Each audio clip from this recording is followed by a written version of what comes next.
তাহলে আমরা কি এক পরিবর্তনের সন্ধিক্ষণে দাঁড়িয়ে আছি? ইরান ও ইসরায়েলের যুদ্ধ, কিয়ামতের বড় আলামত কি শুরু হয়ে গেল? সবাই যখন আমেরিকার ক্ষমতার কথা ভাবছে, তখন ইরান ও ইসরায়েলের এই যুদ্ধ কি বড় কোনো শক্তির পতনের ঘণ্টা বাজাচ্ছে? তাহলে আমরা কি এক পরিবর্তনের সন্ধিক্ষণে দাঁড়িয়ে আছি? চারদিকে পরশক্তিগুলোর দাপট আর প্রযুক্তির চরম শিখরে থাকা রাষ্ট্রগুলো দেখে আমাদের মনে প্রশ্ন জাগে, এভাবেই কি চলতে থাকবে সব? আজ আমরা জানব কুরআন ও সুন্নাহর আলোকে পরশক্তির পতন এবং আগামী বিশ্ব সম্পর্কে। ইতিহাস সাক্ষী, কোনো সাম্রাজ্যই চিরস্থায়ী নয়। পবিত্র কুরআনে আল্লাহ তাআলা সূরা আল ইমরানের 140 নম্বর আয়াতে ইরশাদ করেছেন, আর এই দিনগুলোকে আমি মানুষের মধ্যে আবর্তন করি। আজকের আমেরিকা বা পশ্চিমা বিশ্বের এই প্রভাব ইতিহাসের একটি পর্যায় মাত্র।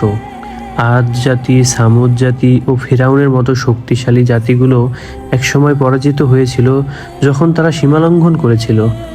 সুতরাং বর্তমান পরশক্তির পতন হওয়া ঐতিহাসিক ও খোদাই এক অনিবার্য বাস্তবতা।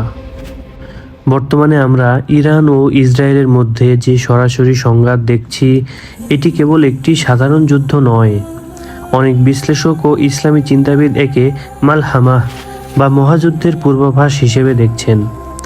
হাদিসে বর্ণিত আছে, শেষ জামানায় প্রাচ্যের দিক থেকে কালো পতাকাধারীদের উত্থান ঘটবে এবং জেরুজালেমকে কেন্দ্র করে এক বিশাল লড়াই হবে। বর্তমানে মধ্যপ্রাচ্যের এই অস্থিরতা প্রমাণ করে যে পরশক্তিগুলোর দাপট এখন নড়বড়ে। একদিকে ইসরায়েলের অত্যাধুনিক প্রযুক্তি, অন্যদিকে ইরানের প্রতিরোধ। এই সংঘাত মূলত পৃথিবীকে এক নতুন মেরুকরণের দিকে নিয়ে যাচ্ছে। এটি কি সেই চূড়ান্ত সংঘাতের শুরু, যার কথা আজ থেকে 1400 বছর আগেই সতর্ক করা হয়েছিল? ইরান ইসরায়েলের এই যুদ্ধ হয়তো সেই বড় পতনেরই সূচনা মাত্র। ইসরায়েলের প্রভাব ও দাজ্জালের ফিতনা। বর্তমানে ইসরায়েলের প্রযুক্তিগত প্রভাব দেখে অনেকে একে ভবিষ্যতের রোল মডেল মনে করছেন, কিন্তু ইসলামী আকীদা অনুযায়ী এটি মূলত শেষ জামানার একটি বড় পরীক্ষা বা ফিতনা। হাদিসে বর্ণিত আছে, দাজ্জালের আবির্ভাবের সময় দুনিয়াতে এক চরম বস্তুগত উন্নতির যুগ আসবে। সহিহ মুসলিমের বর্ণনা অনুযায়ী দাজ্জালের সাথে এমন কিছু শক্তি ও সম্পদ থাকবে যা দেখে সাধারণ মানুষ বিভ্রান্ত হবে। ইসরায়েলের বর্তমান দাপট মূলত সেই বড় পরীক্ষার দিকেই ইঙ্গিত দেয়, যা স্থায়ী কোনো বিজয় নয়, ইনসাফের শাসন ও চূড়ান্ত বিজয়। তাহলে রোল মডেল কে হবে? ইসলাম বলে, রোল মডেল কোনো ভূখণ্ড বা সামরিক শক্তি নয়, বরং রোল মডেল হবে ইনসাফ। সহিহ হাদিসের বর্ণনা অনুযায়ী কিয়ামতের আগে হযরত ঈসা আলাইহিসসালাম এবং ইমাম মাহদী আলাইহিসসালাম আসবেন। তারা দাজ্জালকে পরাজিত করবেন। বর্তমান ইসরায়েলের এলাকা, বর্তমান বাব লুদ নামক স্থানে সত্যের বিজয় নিশান উড্ডীন করবেন।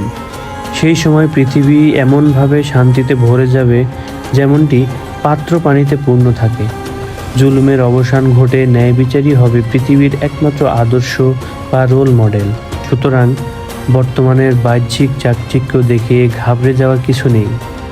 অন্ধকার যত গভীর হয়, ভোরের আলো তত কাছে আসে। আল্লাহর ওয়াদা সত্য